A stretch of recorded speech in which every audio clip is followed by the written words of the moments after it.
Let me ask you guys a question. Where do you think that you spent 99% of your time actually training jiu-jitsu and developing it? Well, I'm giving you guys kind of an answer to the question right now. It's going to be inside of whatever gym or academy that you train out of. I refer to this as your jiu-jitsu training environment. I personally think it's a little bit silly that we don't ever sit down and explain to students how this environment works, since they spend 99% of their time doing jiu-jitsu inside of it. It would be kind of like learning how to use a dumbbell, but no one ever actually showing you an exercise. Once you can understand how to use this environment, it can start to accelerate your jiu-jitsu. It can also help you start to overcome certain plateaus, and it can just help you not get smashed as much in training and make it ultimately more enjoyable. So in today's video, I want to break down what this training environment is, what it consists of, how it actually functions, and some key pieces that you guys can start paying attention to in order to start to accelerate your jiu-jitsu. How's it going, everyone? My name is Chasen.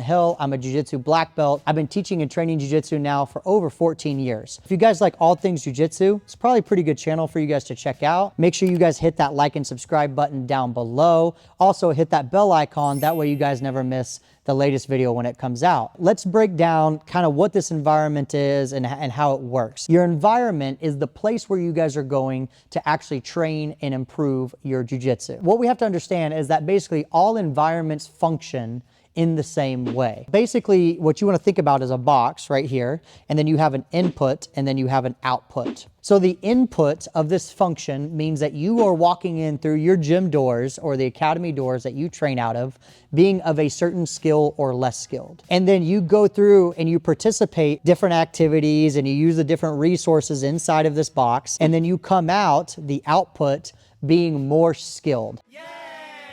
Now, I know sometimes it doesn't feel that way. For some of you guys, you're like, man, I feel like I actually got worse after I got done training. But as I talked about in my last video, plateauing or flatlining is not really a real thing. You're always going up. So it doesn't matter if you're in a world-class environment or you're in a hole-in-the-wall gym. All of those environments function like that. They're designed to hopefully make you better every time that you are training. Where I want to stress the point to you guys and why this is so important and so powerful is because if you guys can understand all of the things that happen inside of that environment and you learn how they work and you can leverage them, then that is the difference between you maybe improving 1% every time you train or 10 times or improving 10% every time you train. Now, I'm just assigning random numbers for you guys. I don't know what the actual percentage is. It's almost impossible to determine and track, but you guys see the point that I'm getting. And so those are way bigger multiples. So if you can improve 10 times every single time you train, that is actually how you start to accelerate. Now, in my experience, how most people do this in the beginning is they rely on what is called volume, which basically means they show up, they do the input, they go through all the stuff. But ultimately, if you just go through that system more and you just keep doing it more and more and more and more, it doesn't matter the amount of efficiency you use because you're going through it 6 days, 7 days a week, proving maybe 1%, 2% each time. That does matter, so you're going to get better quicker. But for some of you guys that are only training like 2 days a week or 3 days a week, or your body can't hold up, that becomes very important. You guys can see how that's very important. If you're like, man, I can only train 2 days a week, instead of me only improving 1%, I would like to improve 5% or 10% each time that I train. Even if you are the guy that is a volume guy and you're the guy that's like volume, volume, volume, imagine if you could do that volume with also increased efficiency. That seems like a pretty good solution, wouldn't you agree? Because not only are you able to go through that system and that process more and more and more over and over, you're actually increasing your effectiveness of it. And so you're coming out with bigger outputs every single time, and you're doing that like 6, 7 days a week. That is the power of being able to leverage your training environment. No one ever talked to me about this in my jiu-jitsu journey, right? So on the timeline, no one ever spoke to me about this. I just had to figure it out on little different points in my journey, and I didn't realize actually how impactful it was until I became a black belt. And so now when I'm teaching my students and I see them struggling or they're really wanting to accelerate, if I can get them to focus on this and I can get them to adopt this type of mindset about how to use their training environment, it is more powerful than any arm lock, choke, or triangle or move that I could ever show them, because now they can go and use that environment to develop those moves even further. So if you guys are liking this information right now, make sure you guys grab my free acceleration guide that's down in the link below, where you guys can start to 10 times your own training output. What are the things that you guys can start to pay attention to, or that I recommend you pay attention to in your environment that you start to leverage first? First, we have to understand that there are a lot of things that are going on inside of this environment, right? You have different activities, you have different resources that you have coaches, you have training partners, you have mats, you have different activities like group classes, sparring, seminars, private lessons. Which of these should you start to pay attention and start to leverage first? Number one and number two kind of go hand in hand, but I'm going to separate them and talk about them in different ways. Number one is I need to understand what I should be training inside of my environment. And number two, I should be understanding how to use my training partners inside of my environment. What you're going to start doing is participating in activities like sparring and drilling, and those use your different training partners all together. Please don't do the move of the day against every single training partner. If you are the world champion black belt, or you're a guy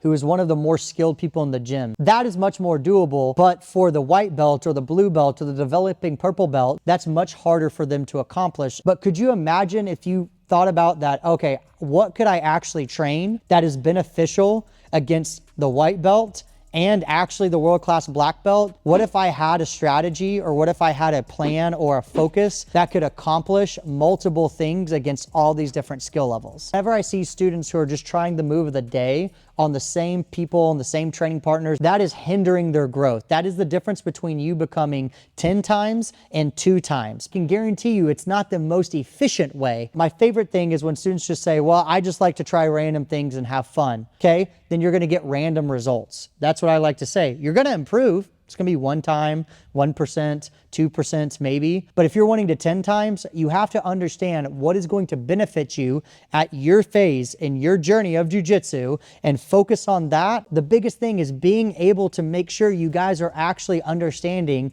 what you should be training inside of your environment and how you're leveraging these training partners moving forward. And so that brings me to the training partners. Super important to understand inside of your training environment, because ultimately jiu-jitsu is not a self-practicing art. What that means is that you can only get good at jiu-jitsu up to a certain point if you don't test it against resistance or various types of training partners. How you use your training partners is going to be a big factor for how fast you start to improve or to maximize your jiu-jitsu to be the best you can be, whatever that means for you. For example, if I'm training in a small group or with limited amount of partners or even on my own, my jiu-jitsu is eventually gonna peak because I'm not gonna be able to get those different levels of resistance to feel. So the biggest benefit of training inside of an academy or at a gym is the access to the various types of training partners. If you have a world-class black belt and a world-class training partner, you get to feel what it's like to do those moves on that caliber of a person. But if you're only training with a grappling dummy, you're only gonna get so much resistance. It's not gonna stop, but it's not getting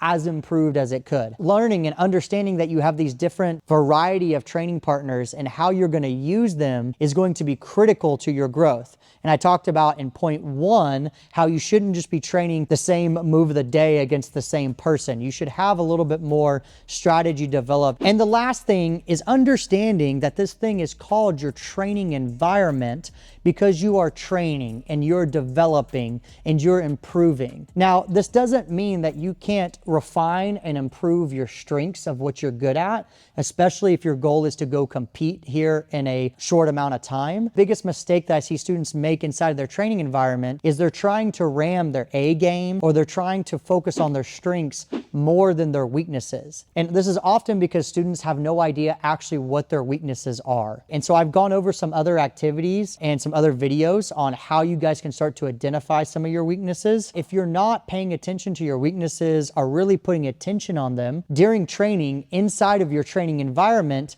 then you're going to severely hinder your growth moving forward. So if you're interested in accelerating, you need to be focusing on your problems and improving. Now, like I said, there are times that you want to refine your strengths, especially if you're going to be going to a competition or you're in a certain phase of your development. But 99% of us are purple belts or less in jiu-jitsu, and identifying your problems and fixing them and improving those basic techniques or refining and working on the stuff that you already know know is way more impactful than learning a million new things and trying the next new thing and developing the next new thing. Solve your problems first, and I guarantee you will start to see 10 times the output. Hopefully you guys like this information. You really got some benefit about learning about your training environment. If you guys are wanting to get more information about that, I do have a coaching program where I go over into this stuff a lot more, show you guys actually how to find these problems and how to leverage these different training partners. And I really put it together for you, and it's developed to you in a box. And then you get to work with me actually on a weekly basis, and we get to troubleshoot your problems. I mean, it's all the great stuff. So if that's something you're interested in, right, you can go down to the link below and we can schedule a time to chat. You guys actually get to talk with me. We get to meet. I get to tell you what it's about and get all the good information. So with that, moving forward, hopefully you guys have a good rest of your week training, and I'll see you guys in the next one.